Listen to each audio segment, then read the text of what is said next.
It's starting to feel like life is getting back to normal in Pinellas County. With declining COVID-19 cases and more residents vaccinated every day, it is important to remember what it took to get here. What I remember is a 3 a.m. call in the first week of March. And as soon as I got that call, I knew that was our first case in Pinellas County. Obviously, there was a lot of fear, especially in the beginning of the pandemic, when we were really learning more about the virus. What we did know is that it impacted those that were older and those with chronic health conditions. I remember a time when we heard stories from Italy where they had to make life or death decisions as to who they would even try to treat. And I think for those of us that may have elder parents, my mother lives in an independent living facility, and just seeing what was happening even in our local facilities, it was very scary to think that those type of decisions may have to be made just because there weren't enough resources and personnel to be able to help everybody. In a matter of days, a team of dedicated partners came together to respond to the growing pandemic. One of our biggest concerns was personal protective equipment, or PPE. That was one of the key things that we needed to focus on. We already started to see a big shortage on personal protective equipment like N95 masks, gloves, surgical masks, gowns. We started to see that started to deplete as everyone started to panic on how quickly this was spreading. So we had to get really creative in emergency management to start getting a work group together with our business development with Pinellas County and look towards different corporations that may be able to provide and build certain personal protective equipment.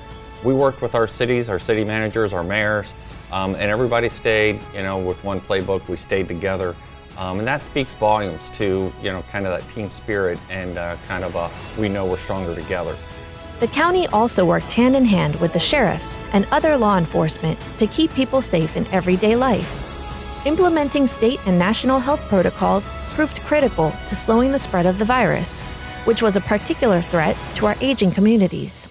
We had our fire rescue as an outreach to all of our nursing homes. And when you say, we have 150 plus facilities, that's a lot to get your arms around. So we had each fire rescue agency deal in their own district and work with them directly, checking in on each day, providing training, helping to make sure that they were using personal protective equipment properly, working with emergency management to make sure that they had supplies.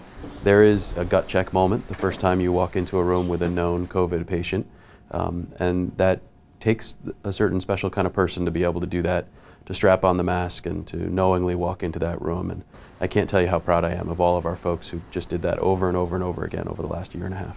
I think something that's difficult is going home each day and going, have I been exposed and am I bringing it back to my family? We did not have a single COVID exposure that resulted in someone getting sick from an on-the-job exposure to a patient. And that was very remarkable.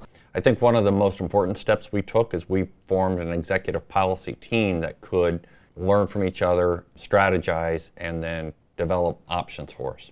Dealing with mental health, dealing with businesses, dealing with the economic impacts, looking at the feeding situation and what was going to happen as schools shut down and people that relied on even like meals from schools, summer programs, daycares. We just saw it as a cascading effect. We had to get creative very quickly. We knew we had to reach our speakers of other languages. We knew that we had to deliver very important and critical information to all members of our community by coming up with different ways of getting the word out, from billboards and beach signs, all the way to radio and TV ads, social media, and even a COVID-19 resource website.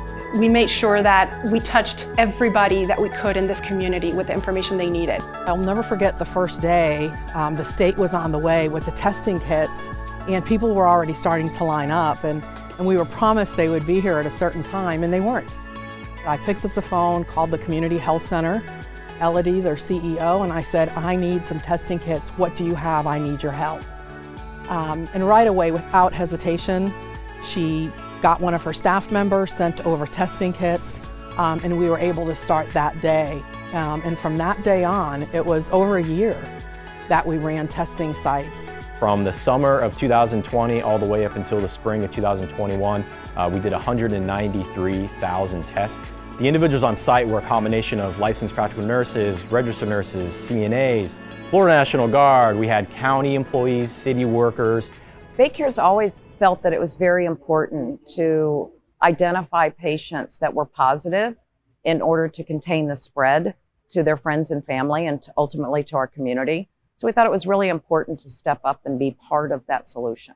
If we look at all the hours from where we started at Tropicana Field and moved to Ruth Eckerd in collaboration with Pinellas County, it's way over 100,000 hours.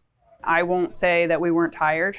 We were absolutely exhausted. Everybody was. You know, they were hot days. They were down there in August. Trying to make them as comfortable as possible was a huge importance to us. So feedings had to be done. Hand washing stations, because they need to be clean constantly. We got called by the state early in mid-December probably, and they identified really getting our nursing homes and adult living facilities vaccinated.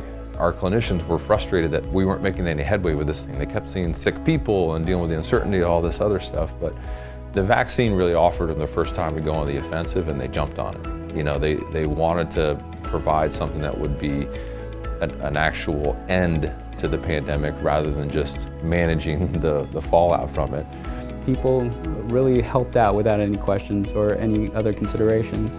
To just give you an example, while when we were standing up the vaccination site, one of the first calls was to the Foundation for Healthy St. Petersburg, and they were willing to, without any further questions, to really offer their Center for Health Equity so we could use it as a vaccination site. We operate at 5 different sites.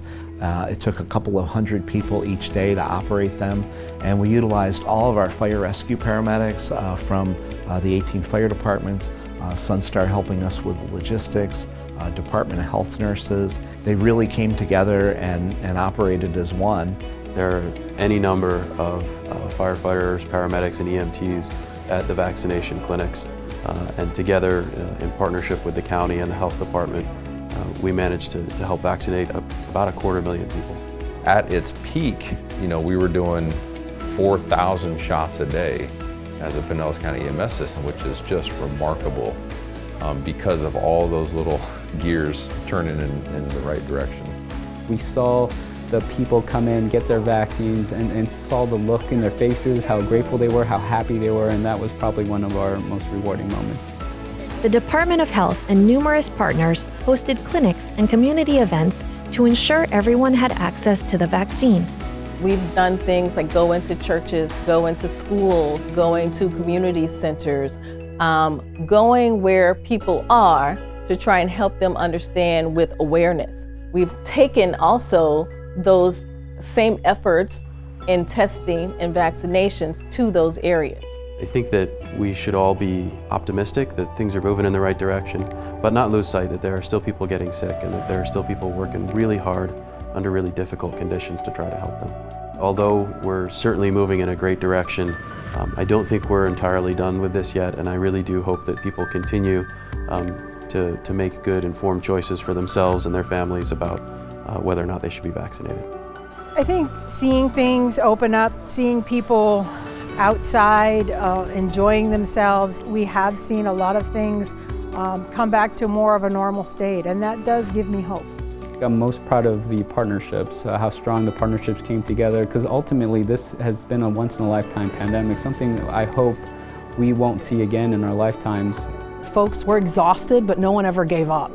They continued to work hard and they continue to figure out these very complex issues.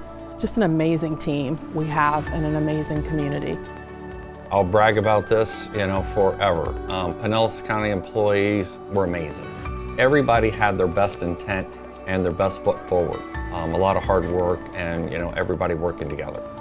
Thank you to everybody for all of your work and your commitment. Even the smallest thing that you may have done may not have seemed important, but everything that we did to get through this together has made a difference.